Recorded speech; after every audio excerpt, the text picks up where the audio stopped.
looks better. They've still got us in the frame, though. Yeah.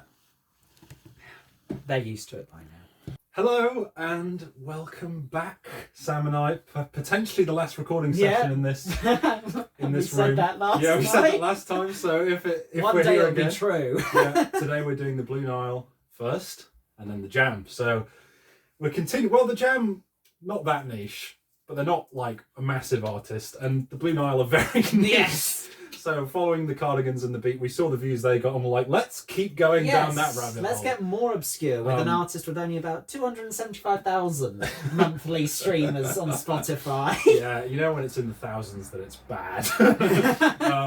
But the Blue Nile, this is going to be very interesting because I think we were both at a very similar point of knowledge. Yes, which is none. We were both like, we might like them. I knew two songs, which were Tinseltown in the Rain and Tomorrow Morning from Peace at Last. Tinseltown in the Rain, I think, was just one that Spotify gave me in a random place. I was like, oh, that's the Blue Nile, I've heard of them. Okay, moving on with my day now. And then Tomorrow Morning was a friend of mine, Sarah, song she showed me. So that was cool. What about you? Do you know any songs? I also got given a Blue Nile song in a shuffle, and it was A Walk Across the Rooftops. Oh, interesting. And that was it. But then I checked your Last FM and saw you streamed a Blue Nile song, and I was like, oh, he's heard of them too. Yeah. So that's kind of what got me intrigued to maybe cover them in the 4 series. albums as well. We were just sort of like, why not? Might as well. So, you want to go first so that I can go first for the Jam? Yeah, all right. Sounds good. So, my number 4, coming in at a 7, because I very much enjoyed listening to the Blue Nile. Oh my god, yeah. Yeah, it was a really good experience given that I went in knowing one song. Oh, damn. My number 4, is Peace at Last. Which is one thing I'll say about this album, I won't say about many, is it's quite theological. There's a lot of religious ideology in it, which I found interesting, but it's not really what I gear into when I'm listening to my music. It definitely gave off the impression that Paul Buchanan's found God and he wants you to find it too. But I do think that the music, the instrumentation of it all, is still pretty decent. It's obviously not as sophisticated, in my opinion, as what's come before it. But I still think Paul Buchanan, he's a very talented songwriter, and he did do really well. I saved almost all of the songs from it. I saved Happiness, Tomorrow Morning, Sentimental Man, I think's really great. I also like Body and Soul, and I do like God Bless You Kid. So I did have a pleasant experience listening to that, but of course something's got to come last. So it's going to be the God one. Yep. Number 4, Peace at Last. But I've got it as a 5. But what you will notice about the Blue Nile is that we're going to get much, much, much higher than a 5 at number 3. Right. So this one, 7 years after Hats, they just kind of vanished because they didn't really get much commercial success at all. Which we'll get into why I think that's a bit strange. But I do agree. It's like, I don't mind religious themes in songwriting. I mean, Mark Hollis did it brilliantly in the later Talk albums. No. But I think when it's like this, when every single song is like beating you across the head with this like, oh my god, I was having such a bad day, and then I realised that God was there. And it's like, I don't relate to this at all. And I actually don't think it sounds that great, especially for a band where the top 3 albums sound amazing, like headphone testing music kind of thing.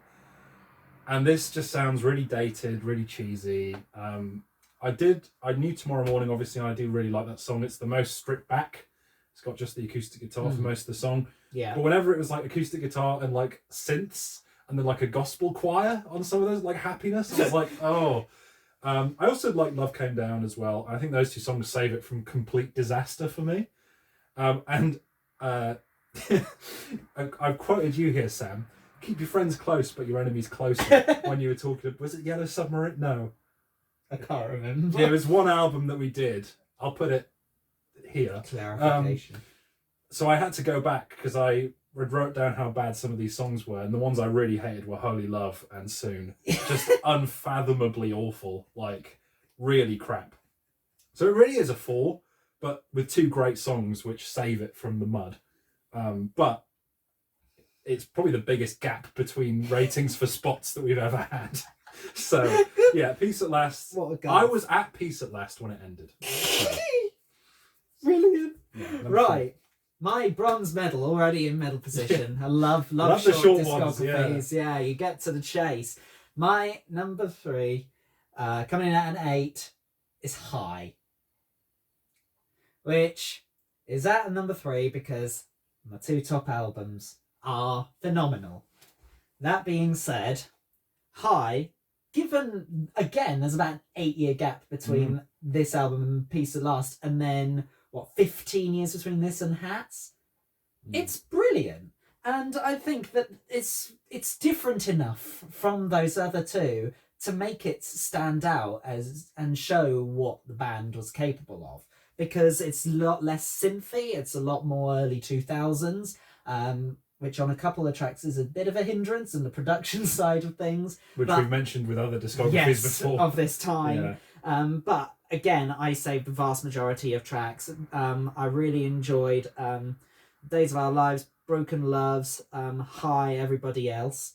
Those were really great tracks, and all in all, it just contributed to the great listening experience that I had all the way through listening to the Blue Nile.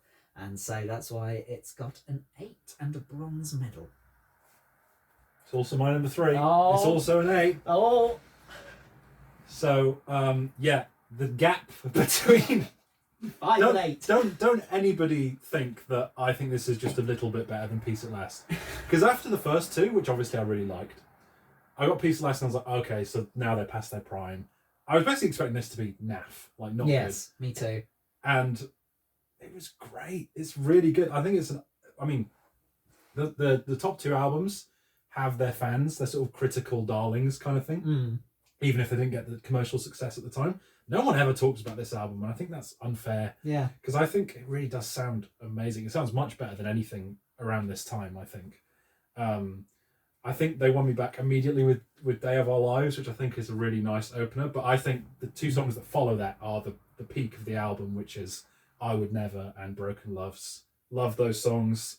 I love Because of Toledo, which is like this sort of Bruce Springsteen type. I'll mention Bruce Springsteen again later on. I think the way Paul Buchanan sings has this sort of like heartlandish, like blue collar Bruce Springsteen kind of vibe to it a lot of the time. Yeah, Because of Toledo is the time he hones into that the most, which is a reason why I really like it. Everybody Else also a real highlight. Yeah, just I think the lyrics on this album are really great, which I'll get into on the songs video a bit more. But in terms of its sound, it's not quite as great as the other 2, maybe on par with my number 2. But lyrically, I think it really stands out on its own, and I almost put it at number 2, honestly. Wow. Like I really, really like High. I think because it crept up on me how much I liked it as I was listening to the songs again, I was like, oh yeah, I didn't have enough time to consider it against my number 2.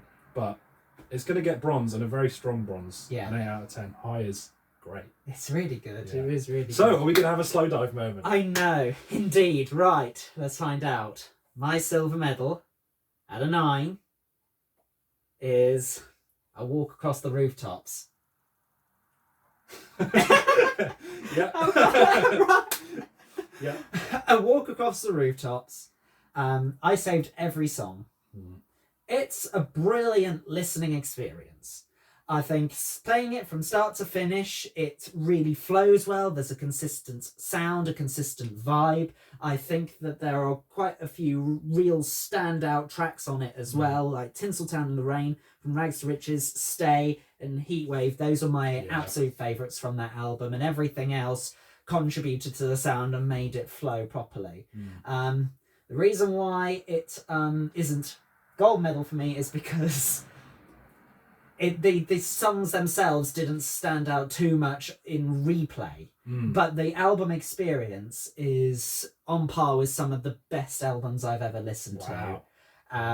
In terms of playing something from start to finish and getting an experience out of that, I think that A Walk Across the Rooftops is brilliant. Playing a song on its own, they're all about 6 minutes long, with one exception, I think. So I think it's Stay that's about 5.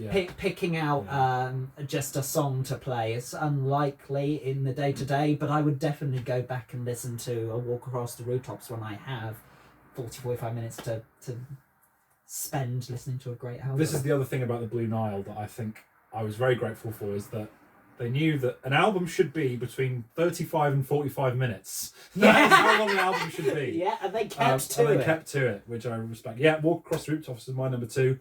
I've had a bit of a roller coaster with this album. I initially had it as an 8, and then it went up to a 9, and now it's back to an 8. Because I'm going to give it away, I've got Hats at a 9. And I thought it's closer to High than it is to Hats, if that makes sense. Yeah. And yeah, the opening track, A Walk Across the Rooftops, it's a bit bizarre. Yeah. It's a bit like, the first time I heard it, I was like, whoa, this is not what I expected, because it's structurally, it's just kind of quite like, you just have strings will just come in out of nowhere, and it's like, there's a real sort of cacophonous vibe to it. But once I listened to it a few times, I kind of got to grips with what it was, and I actually came out really, really liking that song. The point where the discography begins proper for me is Tinseltown in the Rain, which we'll get to it. I think the one thing I would say against this it sounds a bit dated compared to Hats. It's very much a victim of the 80s. There's some synth sounds which, to quote me talking about Duke in the Genesis video, they go pop, and then you're just like, whoa, okay, that's very technical term for me there. And so you get the poppier songs like Tinseltown and like Heatwave and Stay, and then you get like Easter Parade, which is this like really reminding me of Somebody by Depeche Mode, where it just comes out of nowhere, and it's like this sort of seedy, jazzy bar vibe, where there's just this guy playing piano in the corner who's really sad, and he's like really drunk, but he's still quite a good singer. That's kind of the vibe I get from Easter Parade. Again, quite Springsteen on that song. Strings, piano, bass, guitar all sound amazing. There's some really cool funky guitar parts that sort of come in, especially like halfway through a song, and they'll just like some cool like guitar stabs. Oh yeah, but they're really good with that consistently. But yeah, the one thing is the synths occasionally sound I think it's inventive, unique 80s pop.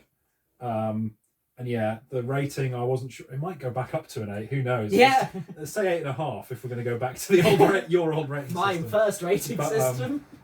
Yeah, it was a tough one to rate, because like you said, there isn't a bad song, but I don't know. I think aside from a couple which will show up in the songs list, there weren't many that I was like, that has to be on the songs list. Exactly, and that's why it's not number 1 for me. In hindsight, I'm surprised I went down the path of the Blue Nile, having heard A Walk Across the Rooftops as the only song that I knew of them. Strange but one. Boy, am I glad I did. Yeah. Because honestly, getting to Hats, my number 1, which is still at a 9, was, oh my god, such a rewarding experience. The only reason that it's still at a 9 is because, unlike Walk Across the Rooftops, I didn't save one song. Which one was it? Can't remember. But I would tell you which ones I did save. I saved Over the Hillside, Downtown Lights, Let's Go Out Tonight, Headlights on the Parade, 7 a.m. and Saturday Night. So something on the B-side. Oh yeah, I think I know which one you mean. I can't remember the name of it. I didn't like it much either. No, but otherwise, oh my god, especially those first 3 tracks that I listed there, Over the Hillside, the Downtown Lights, and Let's Go Out Tonight, are they're beautiful, damn near perfect. And the strength of them alone got the album to number 1. Especially as I replayed trying to listen to the songs, I was like, wow, this is definitely the best album. Even though I didn't save one song, and because of that, I actually had it at number 2 for a little while, because I had them both at 9. But I was like, well, I saved all the songs from Walk Across the Rooftops, and I didn't with Hat, so it has to be number 2.